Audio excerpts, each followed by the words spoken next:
Hi Dulles family, I'm so glad that you've joined us for our gathering today. I'm Reagan, I'm a youth leader here at Dulles, and I just want to recap the awesome bonfire we had this past weekend.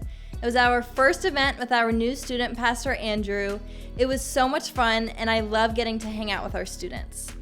We are planning some more fun events and fun things like this one, so make sure you follow us on our Instagram to stay updated.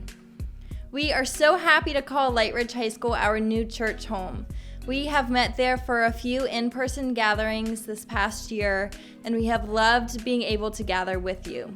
We have our next in-person church gathering coming up next Sunday, March 7th. For those who join us online, my dad will be leading us in communion, and for those who join us in person at Lightridge, Joshua Simonet is planning to join my dad for our communion together. We'll also have our kids program, Dulles Kids, and our amazing worship team will be leading us in worship live. Now, middle school and high school students and your parents, next Sunday at Lightridge, we are going to be christening the new espresso machine that we, Dulles, have donated to Lightridge for their in-school cafe. After church on Sunday morning, join us upstairs in the cafe for some really good coffee and a chance to meet Andrew and his wife while we hang out. We're excited to see you. I love you so much, Dulles family. I miss you all so much, and I'm so glad that you've joined us.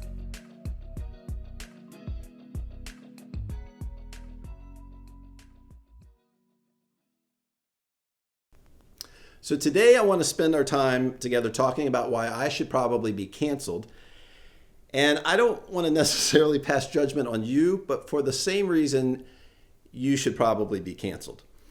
So before you cancel me and before I eliminate you, I'd like to look at some of the words in Scripture, particularly from the Apostle Paul, in what he has to say about following Jesus, what it actually means, the change that it means, and the perspective, the lens that we have as followers of Christ. So it's no secret that our society today has melted down, or I guess the word is maybe dissolved or spiraled, I think is the right word, from the good old days of 5 or 6 or 7 years ago, when we were just a divided country and we had big opinions. I mean, how refreshing it is to me to think back to when that's just what America was. We've spiraled in recent years to giving verbiage to hateful accusations, calling people out. This happens predominantly online. Social media has become a really safe place for people to hide behind what seems like emboldened confidence, to call out someone, to really just, I would say, express hate. And I don't mean even politically. I'm talking about this happening in neighborhoods and neighbor among neighbor. The South Riding Community Group has been a long-time Facebook group, and I've mentioned this over the years, how people are so quick to say to the person who left their trash can, or to the person who parked their car, just calling out people and being specific sometimes so that others know who they're talking about. We have spiraled now to the new low of actually canceling or boycotting or eliminating or assassinating people because of past opinions or mistakes or even perceived mistakes. So it's happened a lot here in the last couple of weeks. I want to use just a few examples here from American pop culture and news stories. I'm not a huge fan of The Bachelor. I know Bachelor Nation the last week or more has been reeling. I don't want to throw anybody under the bus here in my family, but 3 females who live in this house watch The Bachelor every single week. And in fairness, I sometimes find myself looking in for a chunk of time.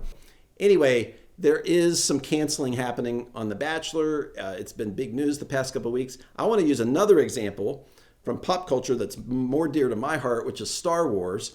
And I'll try to say this quickly. For diehard Star Wars fans, this has been a big deal for about a week and a half. About 10 days ago, on Wednesday night, the principal female actress in The Mandalorian, which I love, many of you love The Mandalorian. It's wildly popular all around the world. I think Jon Favreau is resetting the trajectory of the Star Wars narrative with this Disney Plus show. Gina Carano, who is an actress from The Mandalorian, was fired, and she learned she was fired by the CEO of Lucasfilm 2 Wednesday nights ago. She learned it from Twitter. Okay, that's been a big story. I want to use now my kind of final example here, more of a news story here in recent weeks that I think is much more important to just American culture. And if you think I'm talking about politics today, I'm really not. I'm talking about spiritual life, and in particular, the life that Jesus is calling us to, what he's requiring of us. Those of us who follow Jesus, he requires this whole new way of behavior and speech and thinking of others.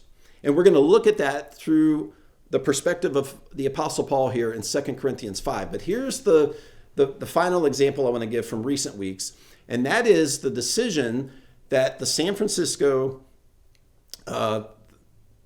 United, the San Francisco United School Board is their name. For months, going back into the early fall, they've been considering this idea of changing the names of some of the public schools in San Francisco.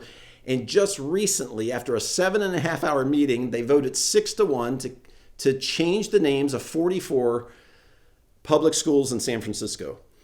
And this has been, I'm sure a lot of you are familiar with the story. I've been following it closely. On the list of names being canceled, being erased as public school names are nearly, in fact, it might be more than 10 presidents. In my head earlier today, I got close to 10. It might actually be more than 10 U.S. presidents, including President Theodore Roosevelt. When I heard Theodore Roosevelt's name, that was enough for me to have deep concern about this. I know people who've been involved in some conversations or even the process of changing names.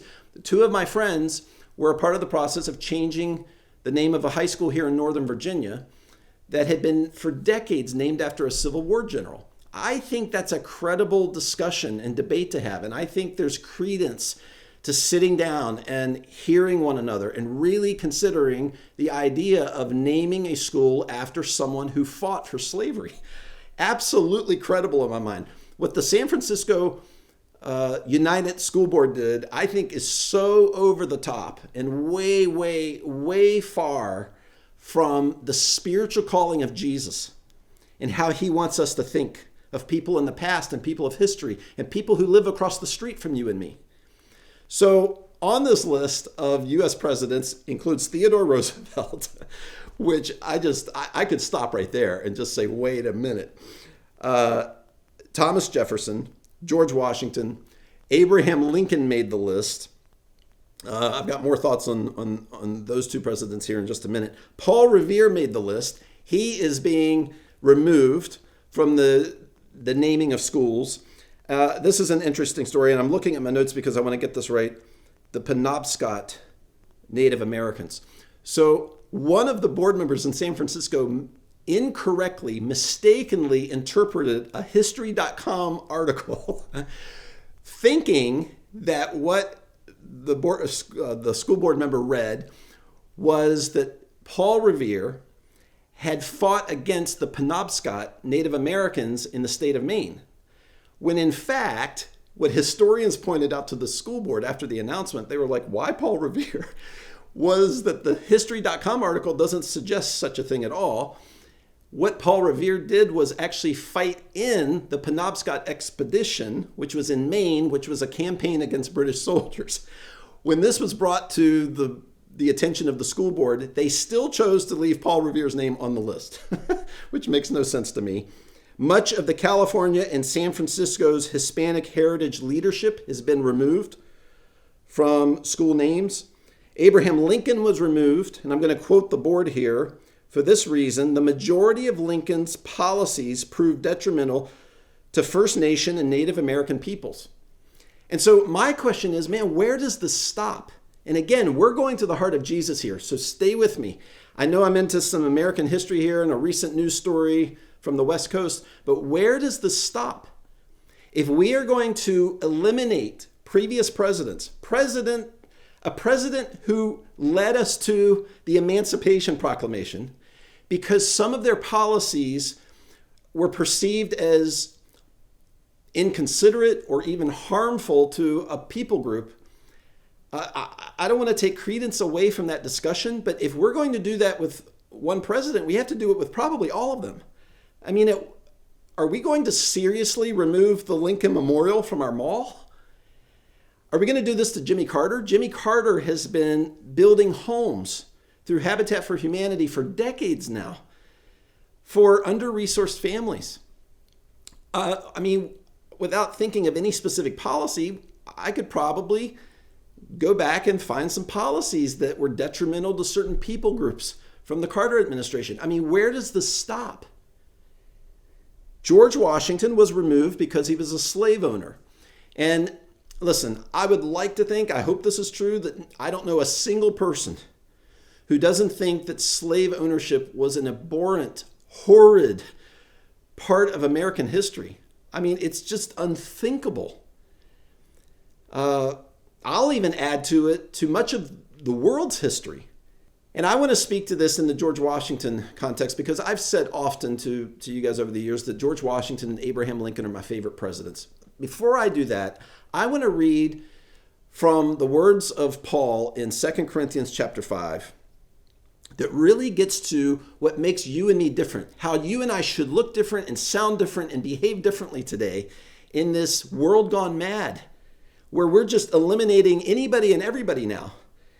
The day is coming where you and I are going to be canceled for some reason from our past if we continue down this track. And what I really hate to think is that you or I might be part of the idea of canceling someone for a mistake or something that is perceived behavior or something that they've done or thought in their past. This is what Paul says. For it is Christ's love that fuels our passion and motivates us.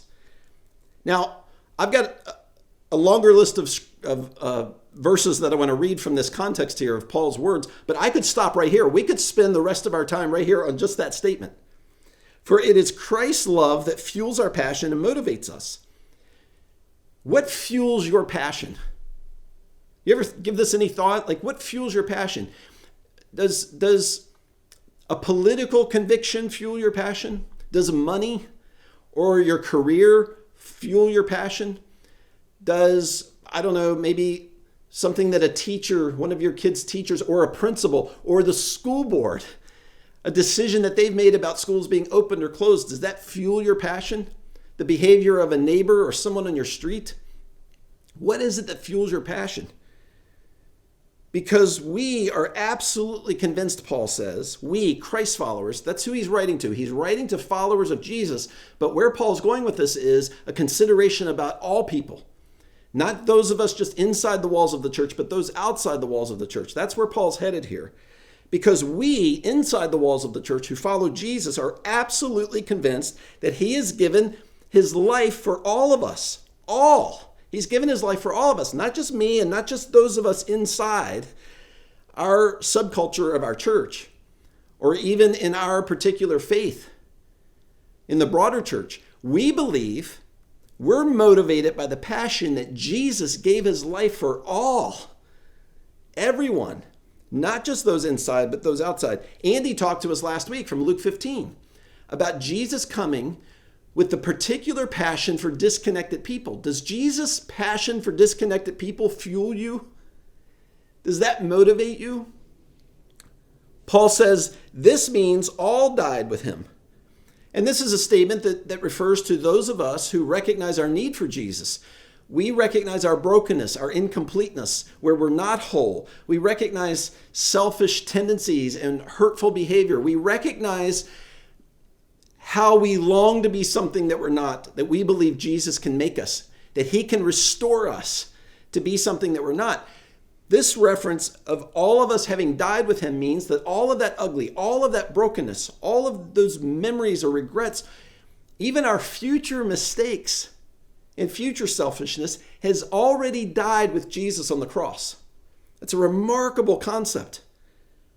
This means all died with him so that those who live should no longer live self-absorbed lives, but lives that are poured out for him, the one who died for us and now lives again. Self-absorbed lives. You can't live a self-absorbed life if it isn't at the expense of another.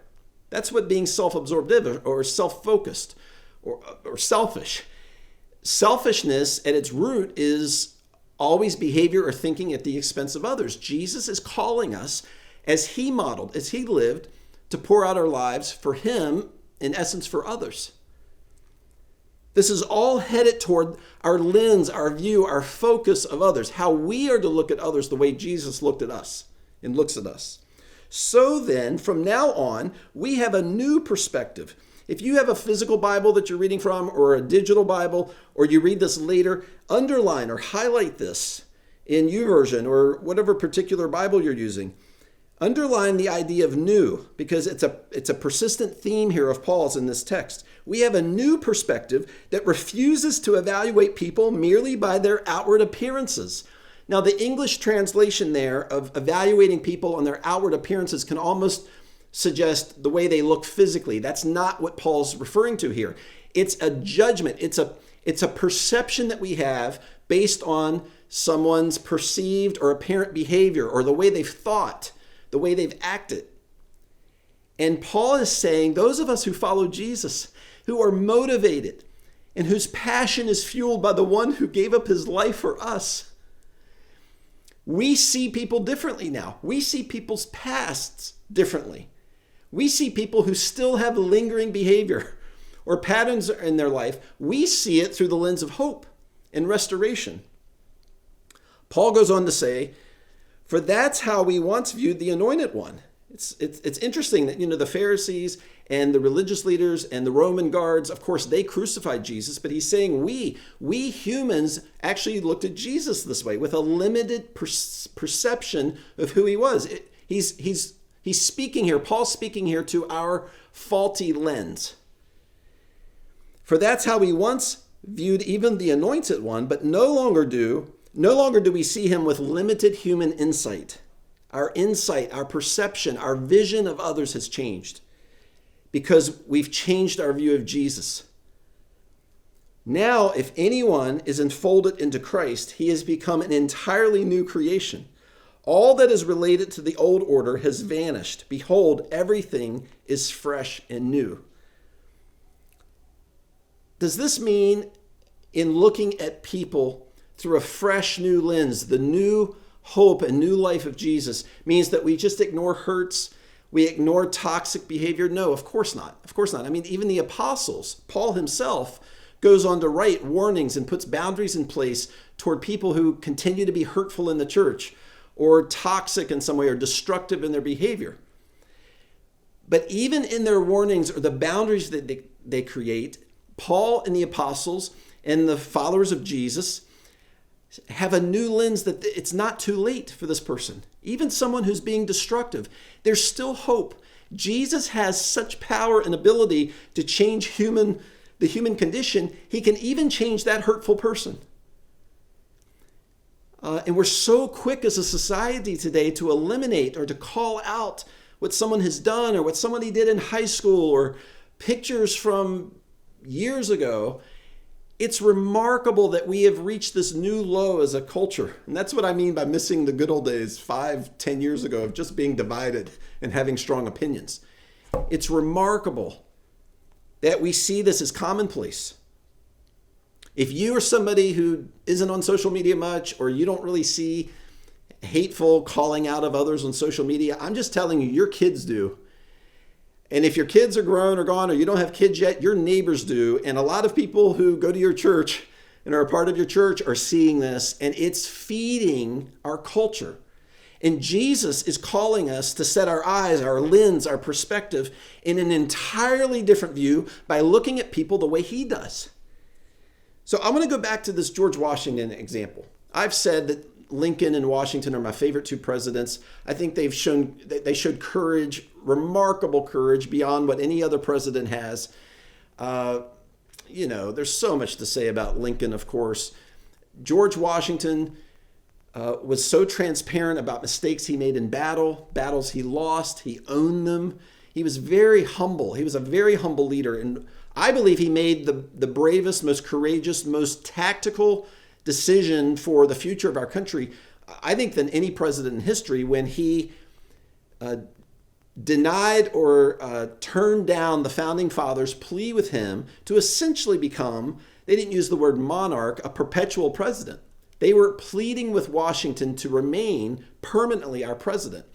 And he did not think it was healthy for our country. He felt that our empowerment of people, of citizens that make up our new country, it was so important to empower them that it would be dangerous to give one president perpetual power. And in Mount Vernon, and I'm a fan of Mount Vernon, I've visited often, you can walk by and touch the desk where George Washington sat with many of the founding fathers around him. He sat at the desk at Mount Vernon and essentially gave up the next term or the perpetuity of his presidency.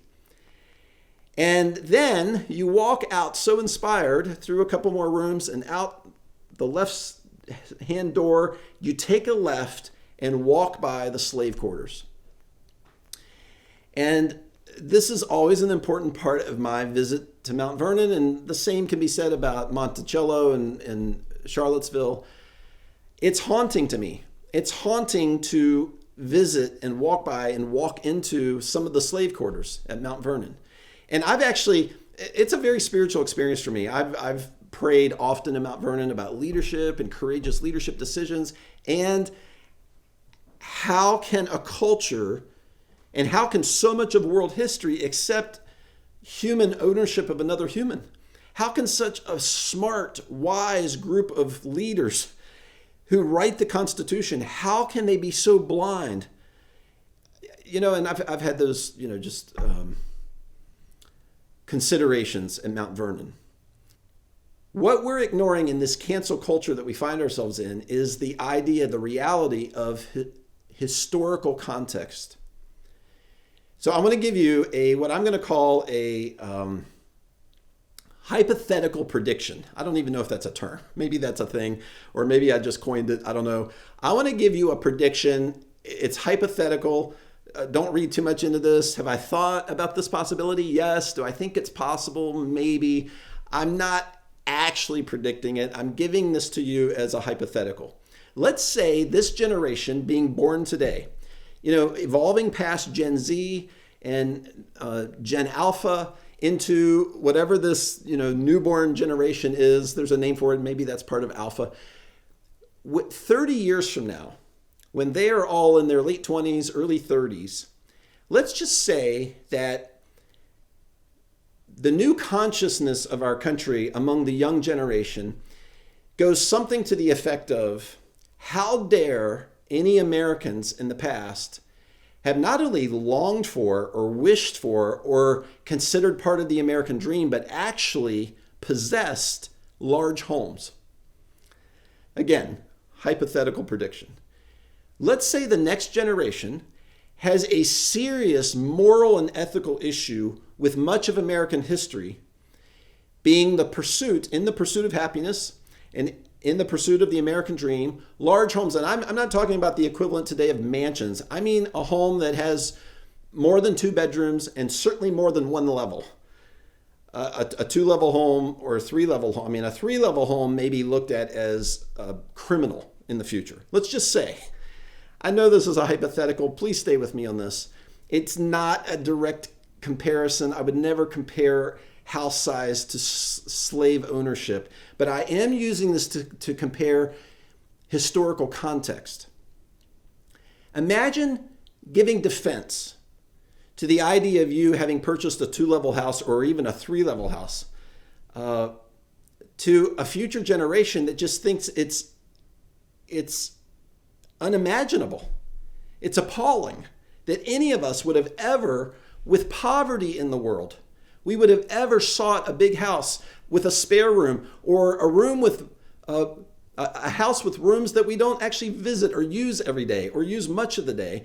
It's just unthinkable. And this new young generation are all living in small homes, and they start eliminating our names or canceling our names because we ignored poverty to such an extent that we were comfortable living in a large house with multiple levels.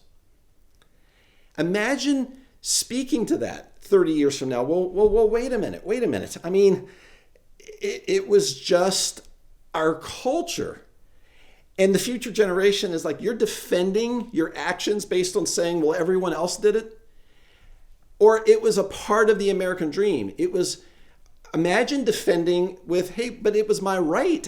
If I want to have a spare room, or if I want to have a backyard or larger property. And imagine that the future generation says you're even indicting yourself further.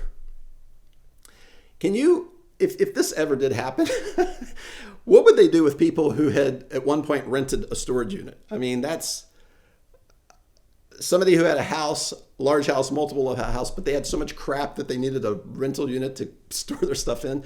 I mean, those people might be like publicly executed. I don't know. My point is, it's definitely not a really good comparison to the idea of a human owning another human. But I think it does give us a little bit of a taste of what it's like to enter a future generation and need to speak to the idea of having not adopted, actually tangibly adopted, a family in poverty.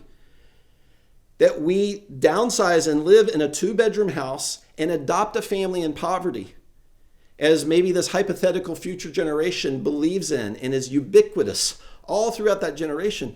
That we are trying to explain the idea of living in a large house. And yeah, there are rooms we don't always enter. We don't use them. Some rooms we only use on Thanksgiving. And the irony of that, and the public debate that this could be, and that the decision is made that you and I will have our names canceled from our church, from our places of work, any kind of legacy that we might have left eliminated because we were so inconsiderate to the reality of poverty. That gives us a little bit, maybe, of the taste of what it was for people who just were raised in homes believing there was a race of people that weren't fully human. I cannot relate to it.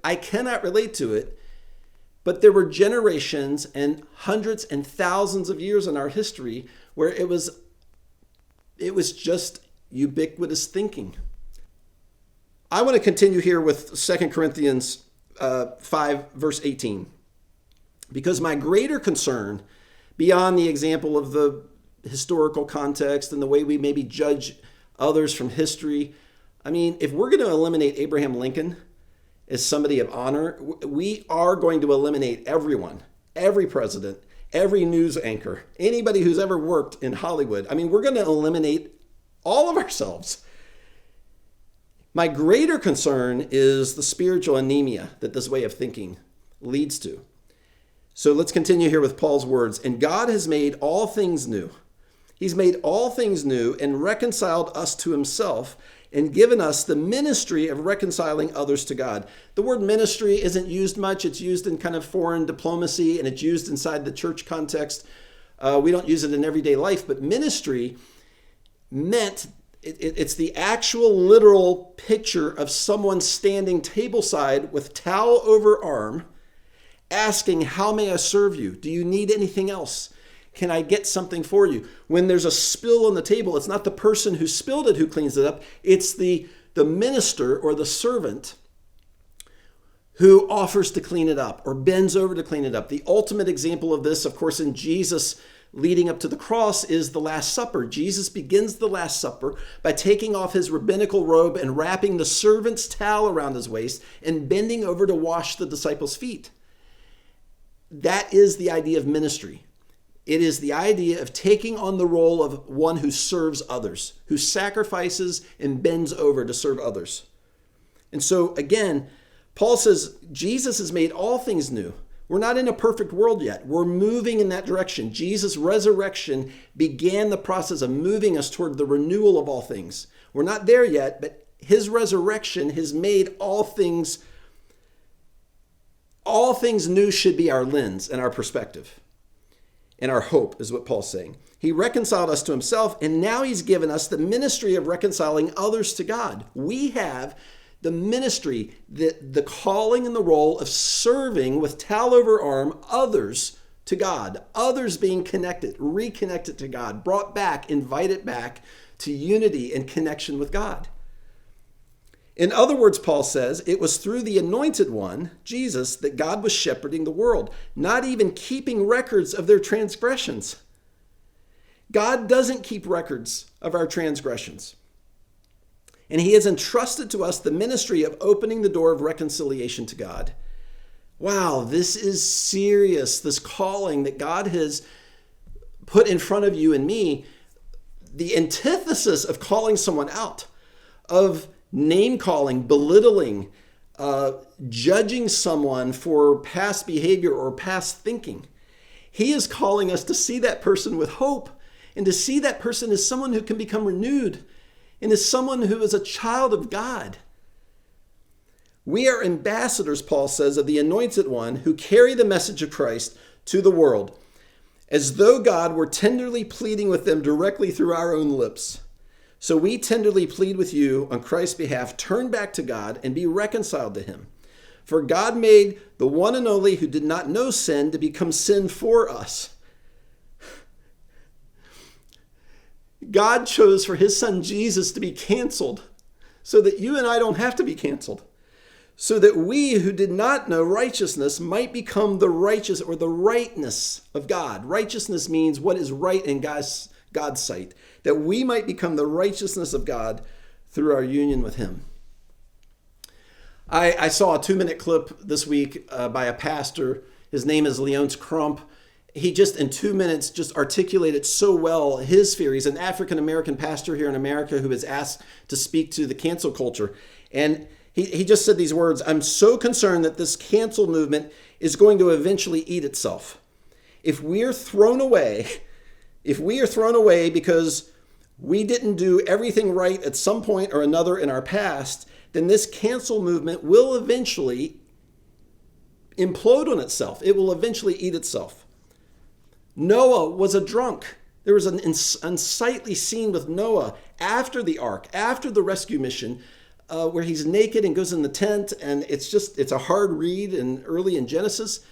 Moses was so angry on the behalf of the enslaved the enslaved Israelites that he killed an Egyptian and tried to hide it and buried the body in the sand. I mean, this is someone that we could say was emancipating the slaves in Egypt. Should we cancel Moses because he was a murderer and murder was a part of his past? God redeemed him and used him as a broken person, renewed with potential and with a new vision of people in the future. Abraham trafficked his wife. Abraham, moving towards the promised land, was so fearful that God might not protect him and Sarah as they entered this land. He devised this plan to pretend that she wasn't his wife and actually trafficked her. David, the worship leader of Scripture, who wrote most of the Psalms, David had a man murdered so that he could have the man's wife. We can go to the New Testament. Peter, on the night of Jesus' betrayal and arrest, Peter was acting out in such anger, it appears that he was trying to stab one of the soldiers in the neck or the head. He missed and he cut off the soldier's ear. The list goes on and on. Paul, you could call a terrorist. You could call Paul a religious terrorist. He killed hundreds of Christians before his own personal encounter with Jesus. So I want to just add somebody else's name to the list. Certainly not a biblical character, but I want to add my name to this list. Amy and I, we have this tendency to refer to early in our marriage, mistakes and selfishness. And I don't regret this. I actually love it. We get good feedback. I love it maybe isn't the word, but I feel that transparency is the best way to communicate what God has done in our lives. Rather than preach at people, let's tell our own story. Amy believes that. We've told many stories over the years, and we often and will continue to refer to the early years of our marriage. Before the holidays, the directional leaders challenged me about something.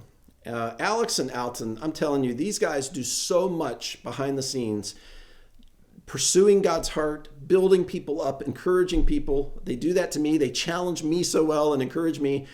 They knew that I had just used a pretty specific example from my distant past, early in our marriage, with somebody personally I was encouraging.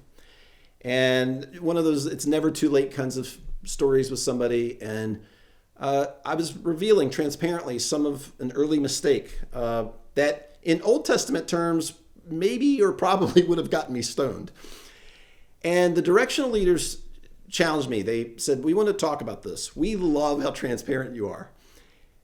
They cautioned me. They said, we want to caution you, Brad, that sometimes you embrace your past, 15, 20 years ago, mistakes, selfishness, you and Amy things, so much that it can dominate a lot of the story.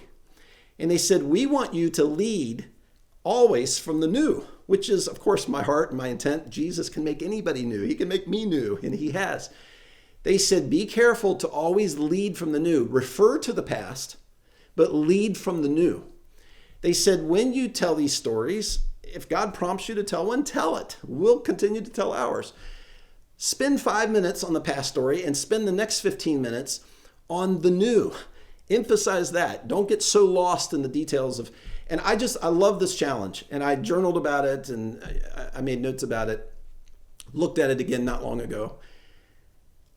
If you and I can't look at ourselves through the new lens, the new perspective of Jesus and how he looks at us, how will we ever look at someone who's been hurtful or has an unsorted past, or maybe whose behavior is unbecoming, or somebody who is hateful, or maybe someone who still has some hateful activities or behavior as a part of their story? How can we ever look at them with the lens of hope? It's not too late for them.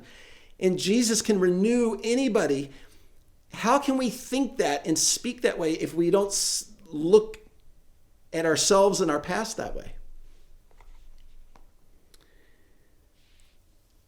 I wrote this here in this past week. When we cancel others for their mistakes, we're actually demanding that every human be like Jesus. When we cancel others for their mistakes, their selfishness, their past, we're actually demanding that everyone be like Jesus. Thank God that Jesus was Jesus for us. And his invitation to us is that in relationship with him, as we actually follow him, we actually become more like him. His renewed work for this world begins with me and you. Here's my challenge for you today. I'm going to challenge you to, if guilt or shame is a part of your story, James is one of many places in Scripture that say, he uses the biblical word confess. Confess your sins is what James says. This is really language that literally means own. Lean into and own. Stop hiding. Stop pretending. Stop covering up. Own the selfishness. Own the past. Own your tendencies. Own your brokenness.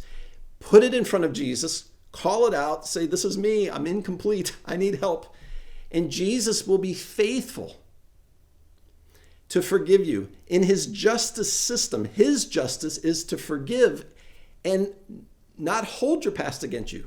Cancel the mistakes of the past because you're renewed, and he begins the renewal process in you.